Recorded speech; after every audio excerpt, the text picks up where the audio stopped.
Assalamualaikum warahmatullahi wabarakatuh. Bismillahirrahmanirrahim. Alhamdulillahil wahidi bidzatihi wa sifatihi alladzi ba'atsa sayyidina Muhammadan lil khalqi bitauhid bi barihi ayatihi. Wassalatu wassalamu ala urusir rusuli sayyidi kulli man laka alaihi siyadah wa ala alihi wa sahbihi wa tabi'ina lahum fil husna wa ziyadah, amma ba'd. Yang Allah muliakan bapak-bapak, ibu-ibu, saudara-saudara yang semoga selalu dirahmati oleh Allah Subhanahu wa ta'ala. Alhamdulillah kita dapat berkumpul di tempat yang mulia ini dengan berkat qudrat dan iradah Allah Subhanahu wa ta'ala. Salawat serta salam marilah kita haturkan kepada junjungan kita Nabi besar Muhammad sallallahu alaihi wasallam. Kemudian kita meneruskan pembahasan kita tentang sifat Allah Subhanahu wa ta'ala.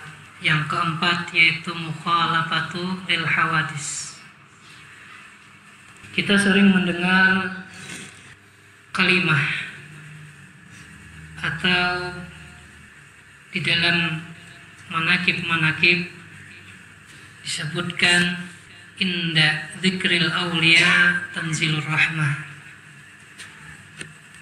Ketika diceritakan kisah para wali Allah, maka di situ akan turun rahmat Allah Subhanahu wa ta'ala.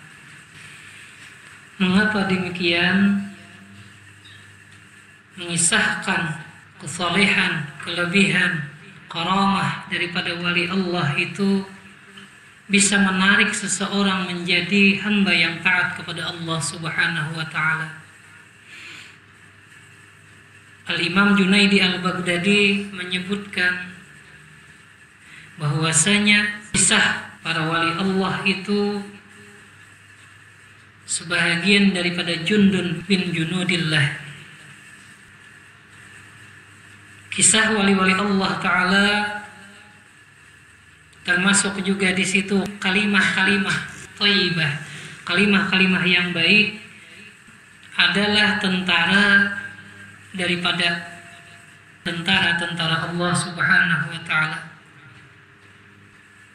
Karena ujar ulama, innal kalama la fil fu'ad wa innama yu'inul lisan 'alal fu'ad dalilah. Bahwasanya kalam atau perkataan pada hakikatnya hendaknya di dalam hati, dan bahwasanya lisan itu hanyalah membantu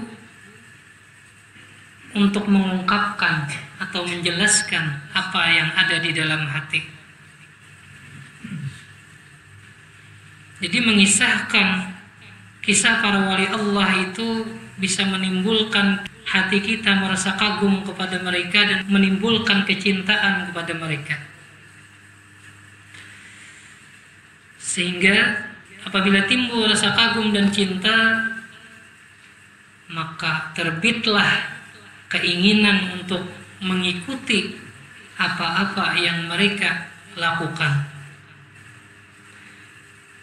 Mengisahkan tentang wali itu saja sudah membawa rahmat, bisa membawa seseorang taat kepada Allah. Apalagi kita mengisahkan tentang baginda Rasulullah sallallahu alaihi wasallam, yang mengisahkan tentang Nabi, banget lagi. Wali itu hanya cabang-cabang daripada Rasulullah sallallahu alaihi wasallam.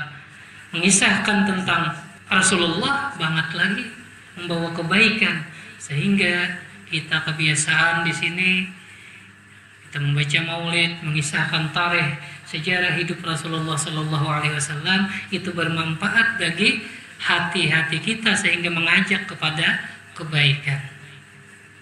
Itu mengisahkan makhluk Allah, wali, para nabi, wabil khusus Rasulullah sallallahu alaihi wasallam. Apalagi kita membicarakan tentang sifat-sifat Allah Subhanahu wa ta'ala. Lebih lagi itu akan membawa masuk ke dalam hati dan menjadikan seseorang itu hamba yang soleh yang taat kepada Allah Subhanahu wa ta'ala. Mengisahkan wali, mengisahkan tarikh Rasulullah itu membawa kepada kebaikan, apalagi mengisahkan atau menceritakan tentang sifat-sifat Allah Subhanahu wa ta'ala. Jadi ada kisah pengarang kitab ini, Al-Habib Utsman bin Yahya Sidin, memberi amalan lawan murid Sidin salah satu yang belajar lawan Sidin. Jadi Sidin bila ada kesulitan atau ada hajat, maka baca sifat 20. Insya Allah kesulitan itu akan dihilangkan oleh Allah Subhanahu wa ta'ala. Jadi ulama nambah kisah ini. Jadi si murid daripada pengarang kitab ini bila ada hajat, hendak pengantinan umpamanya, kekurangan dana dan lain sebagainya, dibaca Sidin, wujud kidam baqa mukhalafatu lil hawadithi qiyamuhu binafsihi wahdaniyah qudrat iradat ilmu hayat sama basar kalam qadiran muridan aliman hayyan sami'an basiran mutakalliman, sampai 100 kali dibaca, kabul hajat Sidin. Itu aja amalan Sidin. Wujud kidam baqa, terus sampai 100 kali tadi. Rupanya dengan disebutkan sifat-sifat Allah itu berguncang aras dan Allah mengabulkan daripada hajat daripada si punya hajat tadi. Tetapi ada juga yang bertakon kenapa ulun minta amalan lawan tuan guru kada kabul. Tuh kuda berhimat sembiang duha kada sugih juga.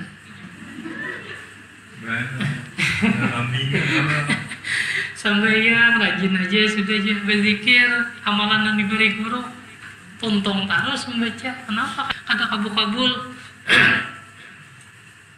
Sebahagian daripada alasan itu karena disebutkan inna dunya laisa darul jaza, karena bahwasanya dunia itu bukan negeri untuk membalas amalan-amalan kita.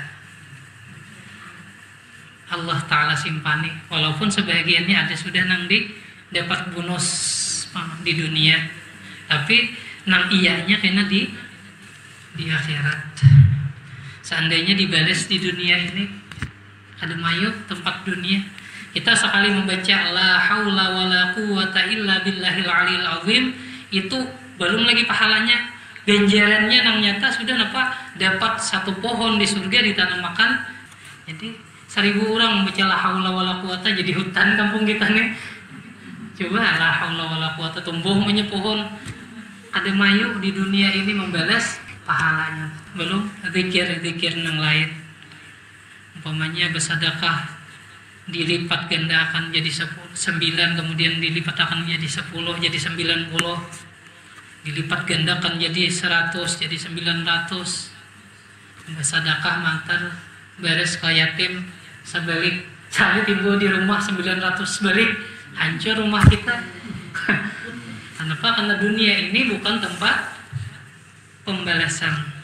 Kemudian kita teruskan qala musannif rahimahullahu taala wa nafa'ana bi ulumihim fi darain amin. Sifat yang keempat adalah mukhalafatul lil hawadis. Kalau kita belajar lawan guru ditambahin jasirin mukhalafatuhu lil hawadis di situ. Artinya bersalahan Allah Ta'ala bagi segala yang baharu, maka mustahil bersamaan Allah Ta'ala bagi yang baharu. Arti mukhalafah itu berbeda, belain bahasa kita, atau kada sama. Mukhalafatuhu lil hawadis, berbeda Allah Ta'ala itu dengan yang baharu. Yang baharu itu sesuatu yang selain Allah, yang Allah ciptakan. Kalau terbayang di hati kita Allah tuh berupa umpamanya, dan itu kada mustahil terjadi, bahkan sering terjadi bagi diri kita nang awam ini. Penghayal Allah Ta'ala, membayangkan Allah Ta'ala tuh gonal umpamanya, dan nang saiko membayangkan Allah Ta'ala tuh cahaya. Nah, jar Sayyidina Ali, kullu ma khatara bi balika fallahu yukhalifu dzalik.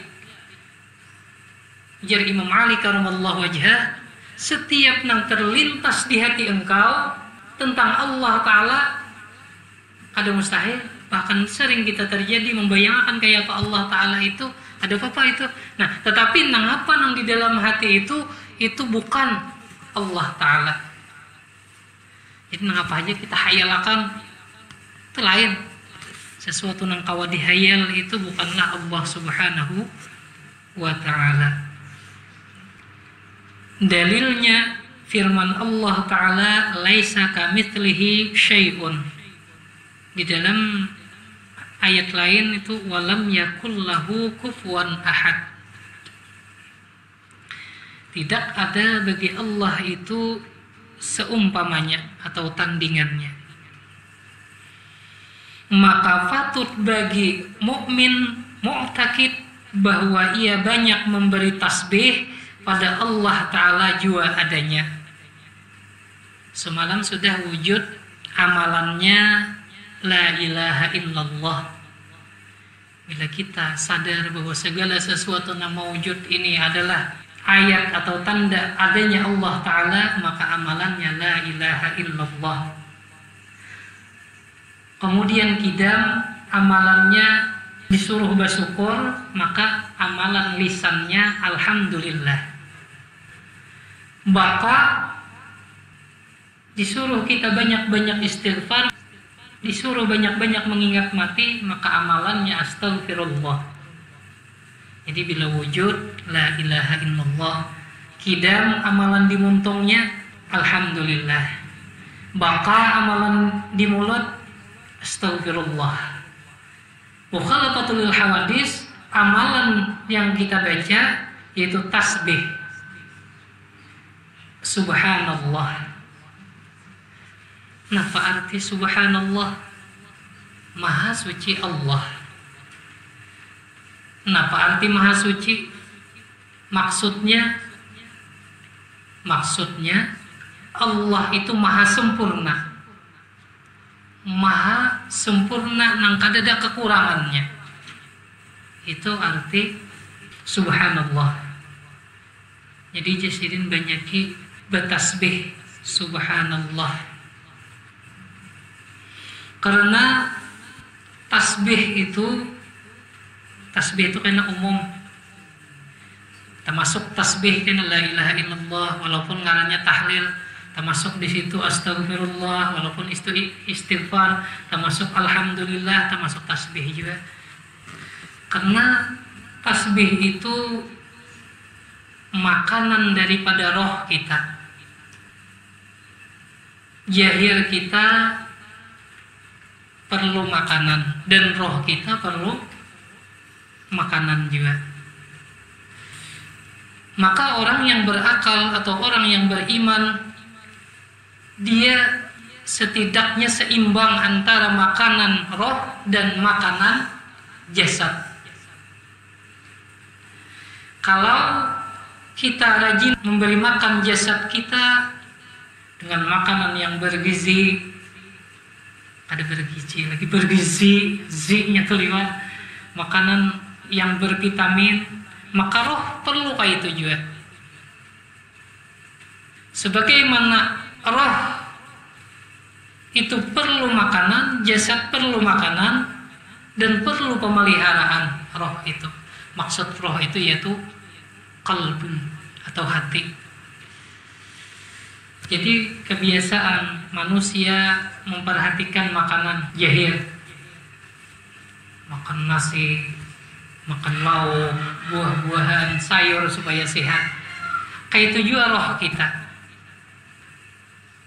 Di akhirat nanti manusia itu dibangkitkan dalam keadaan sesuai kayak apanya hidup di dunia, keadaan rohnya. Jadi kita di dunia ini memperhatikan makanan jasad, kayak di binian umpamanya makan yang vitamin, kemudian tubuh dipelihara, kasalon, koko pidikion, apa minikion umpamanya, apalagi spa, kalau perlu senam aerobik dan lain sebagainya. Nah itu juga roh jangan kalah, karena manusia kayaknya dibangkitkan dalam keadaan sesuai rohnya di dunia. Makanya di akhirat kayaknya orang-orang kafir itu dibangkitkan bermacam-macam rupa binatang. Ada yang kayak babi, ada yang kayak warik, ada yang kayak anjing, orang-orang kafir. Sesuai keadaan rohnya, karena binatang itu kadang kenal lawan Tuhannya. Kayak itu juga kita orang beriman akan dibangkitkan di padang mahsyar kayaknya sesuai dengan keadaan roh kita. Jadi bila di dunia kada tapi berzikir,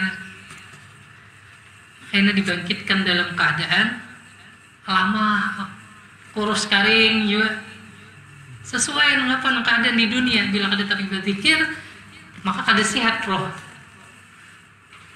Makanya ayo aja kita di dunia ini kayak apa ke wajah biar kada terlalu tampan, kada terlalu bungas.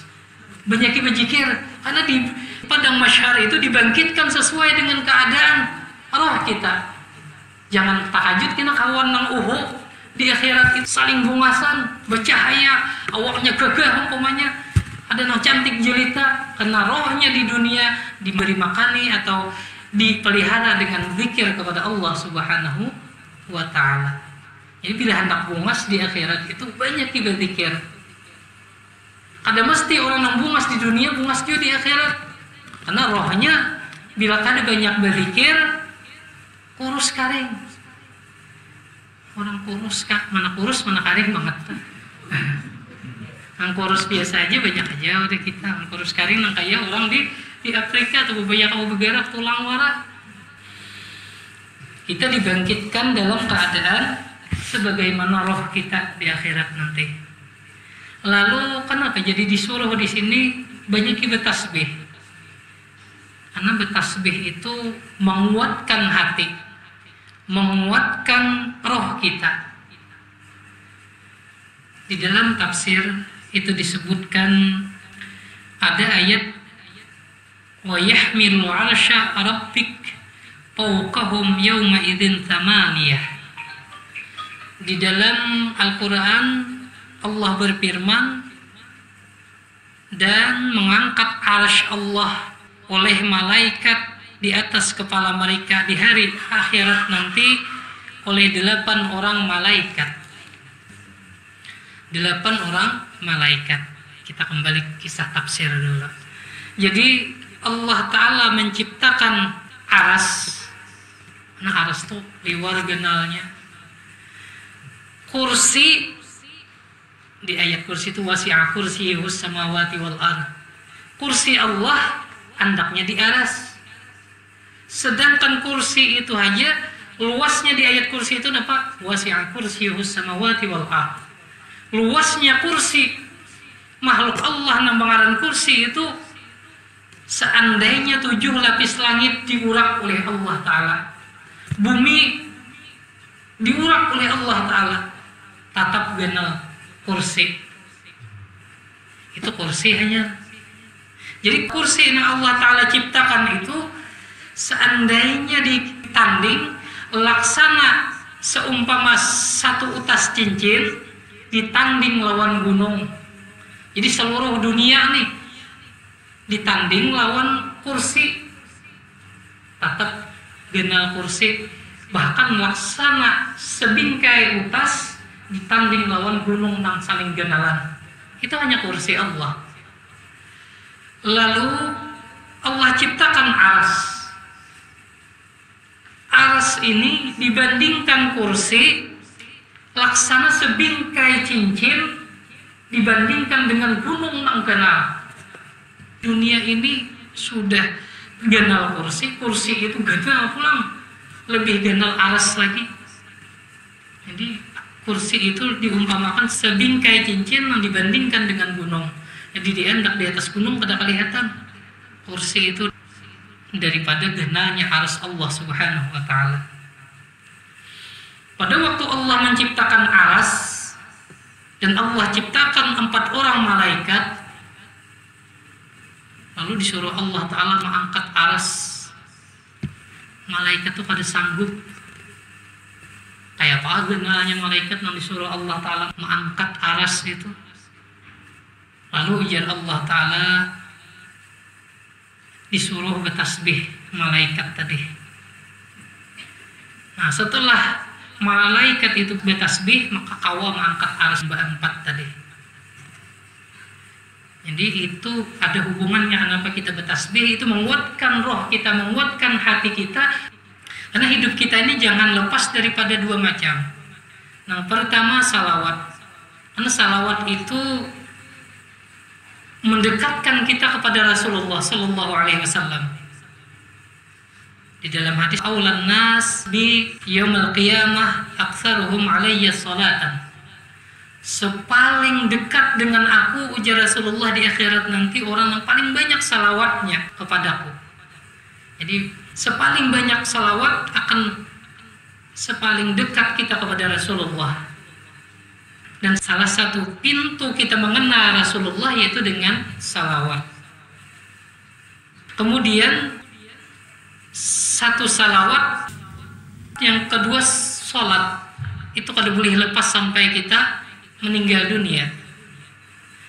Nah, di dalam hadis ya, Rasulullah bersabda, Allah Ta'ala menyuruh Rasulullah memudahkan lawan kita, aqrabu ma yakunul abdu mir rabbihi wa huwa sajid. Sepaling dekat hamba itu dengan Tuhannya pada waktu inya dalam keadaan sujud, yaitu sembahyang. Makanya orang-orang yang ma'rifah itu semakin ma'rifah semakin banyak sembahyang, semakin ma'rifah semakin banyak sembahyang.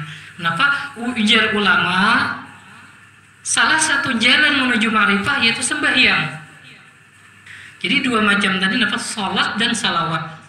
Itu yang kada boleh kita tinggalkan sampai roh kita berpisah dengan jasad. Apapun alasannya, selama-lama kita masih hidup dan akal kita masih ada, salawat dan sholat. Jadi kembali kepada kisah tadi, tasbih itu menguatkan hati. Jadi imbah malaikat bertasbih, lalu kawa mengangkat arsy. Di akhirat kaina malaikat diciptakan lagi oleh Allah Ta'ala 4 malaikat, jadi 8 jumlahnya yang membawa arsy kepada masyar. Jadi arsy tadi diangkat oleh malaikat, diletakkan di padang masyar. Jadi kayak peluasnya nih arsy itu aja singgenalan diandak di salah satu sudut padang masyar. Berarti padang masyar itu ganal lagi. Nah, disitulah kaina orang-orang yang dijanjikan oleh Allah Ta'ala yang dapat naungan arsy. Karena di padang masyar itu dikumpulkan manusia mulai zaman Nabi Adam sampai akhir zaman. Binatang-binatang dikumpulkan yang mulai zaman dinosaurus sampai kambing, sapi nang wayah ini, sampai nang ayam pedaging, apalagi ayam bangkok, jangkrik, samud gata, salimbada dan lain sebagainya. Semuanya dikumpulkan di padang masyar.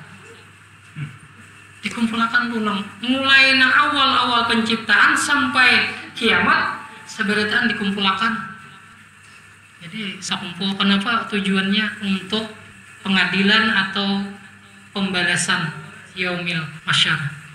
Jadi binatang itu nang mana nang suah menyakiti nang talamah dibalas dia tuh, karena nang lama ini kawanya membalas. Namanya singa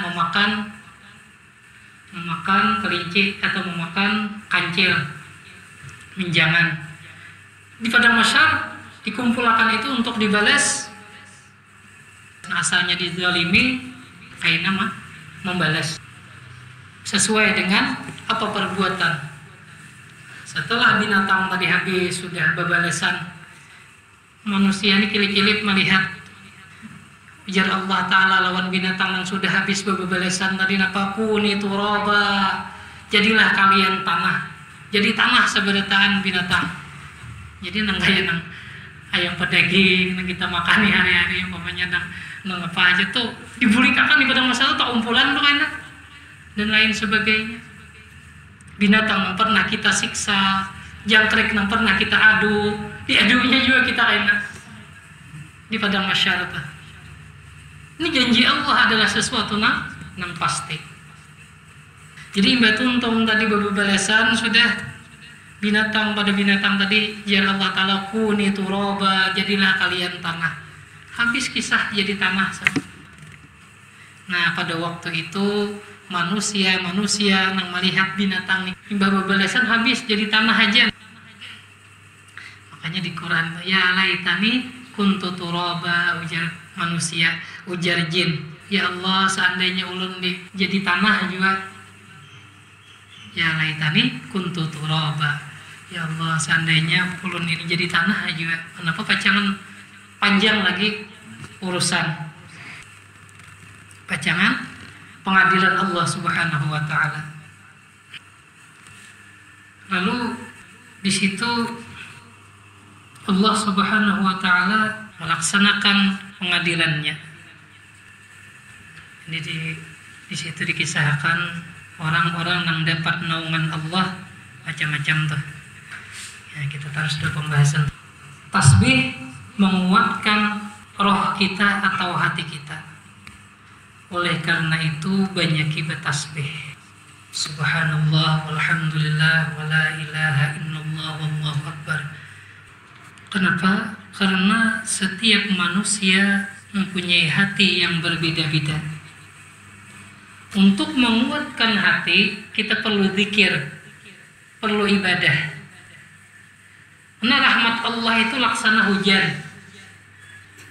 Allah Ta'ala memberi kita hati sebagai wadah menanai atau penampungan daripada rahmat Allah. Timbul pertanyaan, kenapa sama pada mengaji lain-lain hasilnya? Saya kong tak alim, saya kong kurang alim, ada yang kada alim. Itu begiringan hati seseorang. Hati kita ini laksanakan bejana atau wadah. Semakin banyak isi, semakin sedikit wadah itu dapat menampung air. Semakin kosong hati itu, semakin bersih, semakin banyak menampung rahmat Allah. Lalu kita disuruh mengaji ilmu tasawuf supaya kita belajar ilmu cara membersihi hati. Bagaimana cara ikhlas, bagaimana sabar, bagaimana tawadhu, menghilangkan dendam.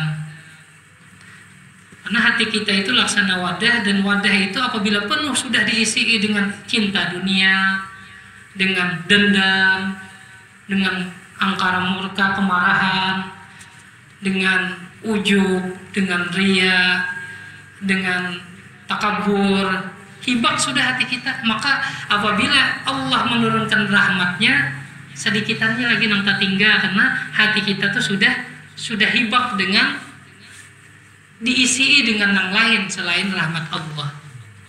Sebenarnya kita ini Allah Ta'ala tuh adil, memberi kita wadah sudah sama bentuknya. Cuman hakun kada kita membuangi yang di dalam wadah itu supaya datang yang lebih baik. Bila kita sayang, ya takabur masih ada, riya masih ada, ujub, sum'ah, dendam, pemarah, dan lain sebagainya, maka hati kita dihibaki atau dipenuhi dengan yang ada bagus itu tadi. Sehingga tak mana kalau Allah Ta'ala menurunkan rahmat, hibak sudah keluaran tak buang. Makanya kita disuruh membersihi hati supaya rahmat Allah turun, ma'rifah itu mudah, beramal ibadah itu mudah, ikhlas, karena hati dibersihi. Oh, ada dendam, buangi dulu, anda kayak kusungi wadah tadi. Ada takabur, buangi. Ada riya, buangi. Ada ujub, buangi. Ada dengki, buangi.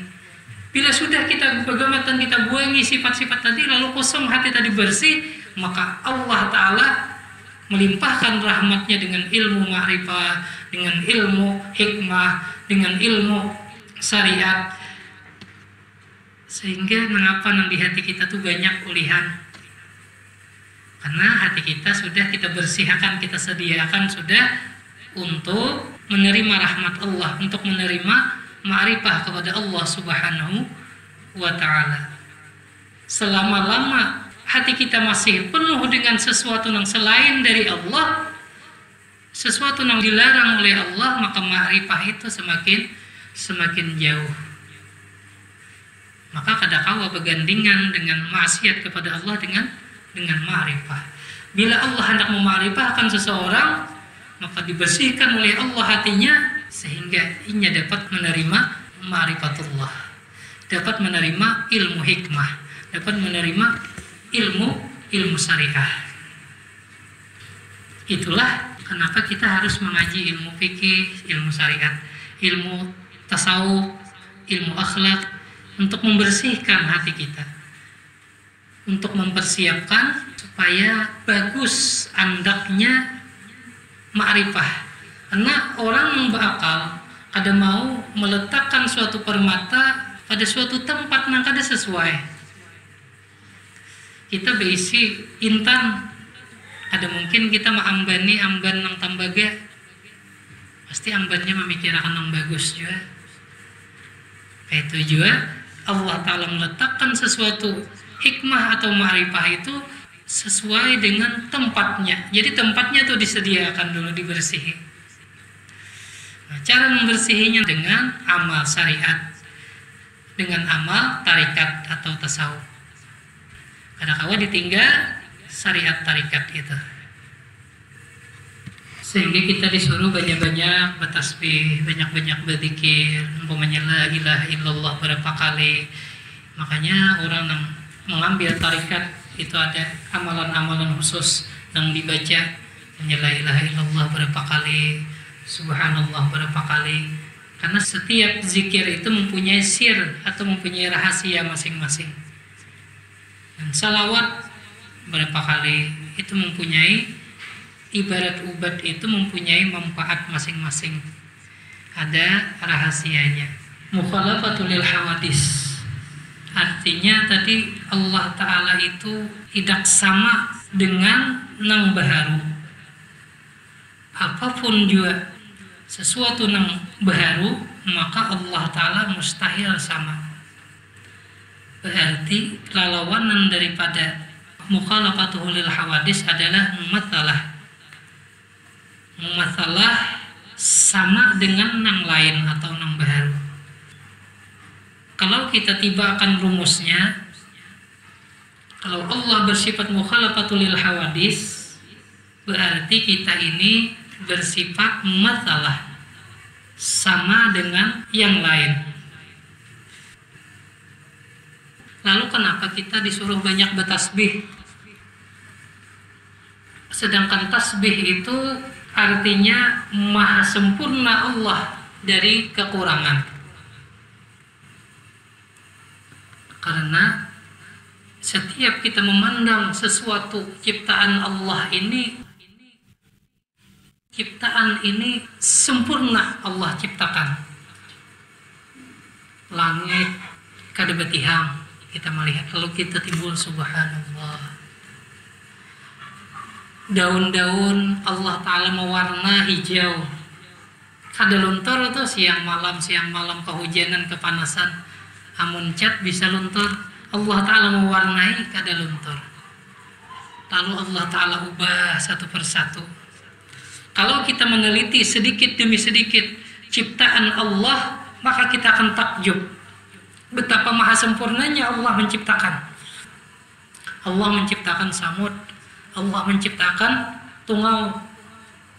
Tungau tuh mana betisnya, ada kelihatan, mana muntungnya. Luar sempurnanya zat yang menciptakan tungau tadi.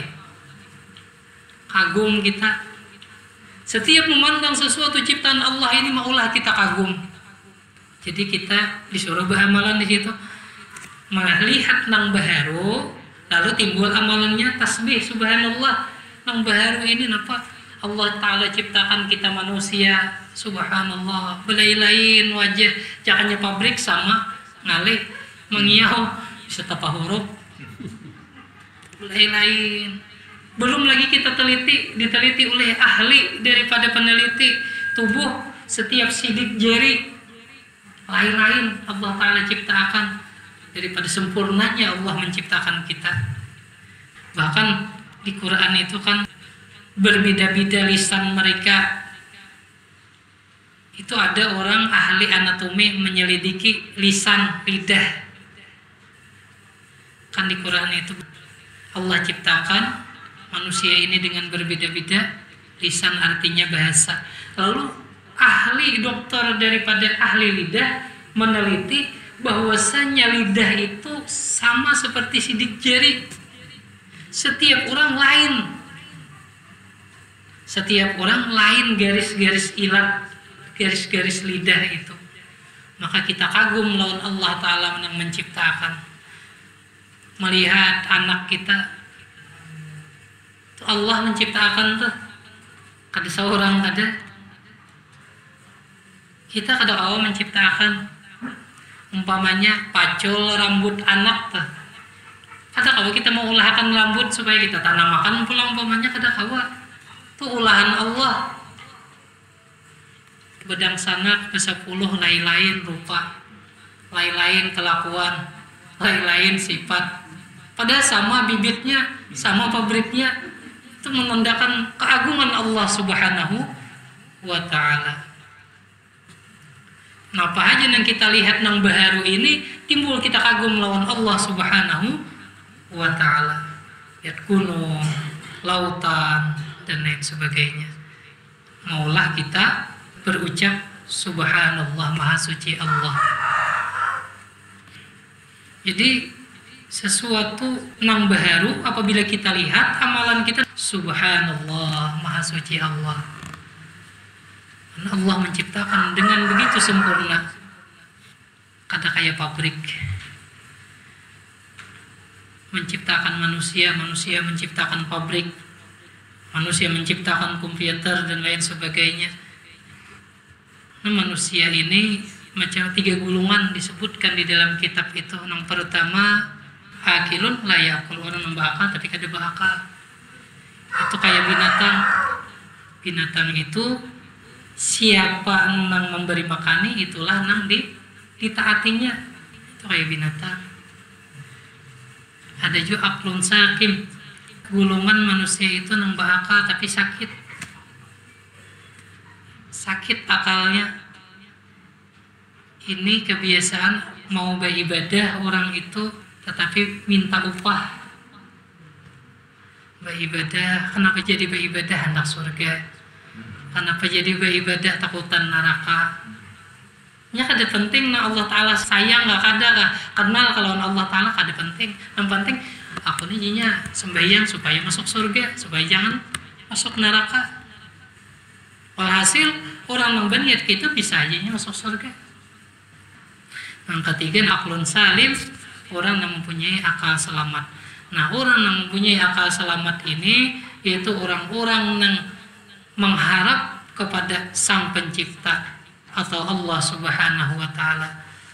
Inya kada penting surga, kada penting neraka, yang penting Allah ridha lawan inya. Itu aja tujuannya. Kenapa jadi sembahyang? Supaya Allah ridha. Kenapa jadi puasa? Supaya Allah sayang, supaya Allah ridha. Makanya ingat banget dulu ulun dilajari paguruan.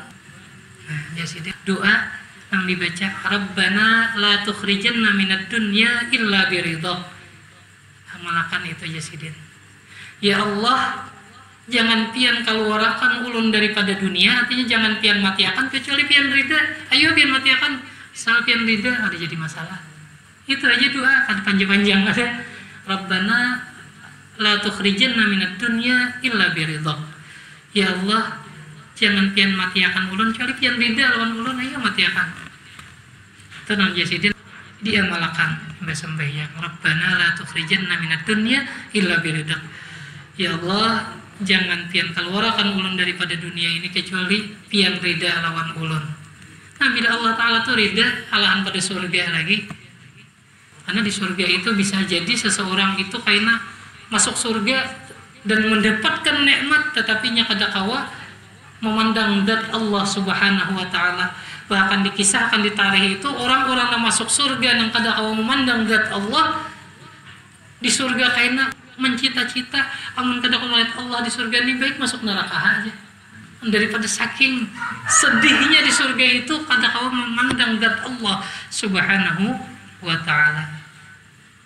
Di dalam Quran itu dikisahkan tuh orang masuk surga ini dilihatkan neraka aja belilihatan lalu kayaknya kau meniwas tuh.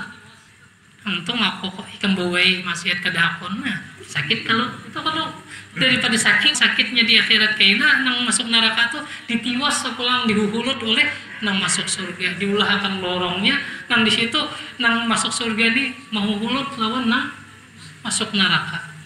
Ini kememboi untung mau kedakon ya. Peniwas. Kenapa? Karena di neraka itu setiap waktu selalu bertambah siksanya. Itu juga di surga setiap waktu bertambah nikmatnya. Jadi kada sama kayak di dunia ini makan durian sama rasanya. Palingan umpamanya kena lain duriannya lain tak manis. Nah, ini umpamanya taharat bau. Nah, kalau di akhirat kayaknya kada ada samanya lagi. Setiap detiknya itu setiap orang yang kena siksa semakin pedih. Buat tingkat terus kada nang datar aja, kalau datar terus bisa menyesuaikan nih. Di surga semakin meningkat nikmatnya, semakin meningkat. Nah, jadi sifat mukhalafatul lil hawadis itu sifat wajib bagi Allah Ta'ala. Nah, amalannya tasbih, sedangkan wujud amalannya la ilaha illallah, hidam amalannya alhamdulillah, baka itu amalannya istighfar. Lalu kita retinakan subhanallah walhamdulillah wala ilaha illallah wallahu akbar wala haula wala quwata illa billahil aliyil azim. Itu makanan roh. Supaya apa? Supaya kita kuat hati. Nah, jadi anak kita suruh berpikir juga supaya hatinya sebagai penangkal. Hatinya, rohnya itu kuat. Dibeboi orang sedikit aja kada tahu 4 orang bahasa kita. Kenapa? Karena rohnya itu kuat. Jadi zikir itu bukannya kada bermanfaat, bukan hanya kita hayal umpamanya pahala di akhirat aja, kada. Cuman di dunia dapat laksana ubat, laksana makanan bagi hati kita, bagi roh kita. Umpamanya kada jagawian berzikir kita la ilaha illallah, subhanallah walhamdulillah, salawat dan lain sebagainya, itu menguatkan roh kita. Kemudian sifat Allah Subhanahu wa Ta'ala qiyamuhu ta'ala binafsih, wallahu a'lam bissawab.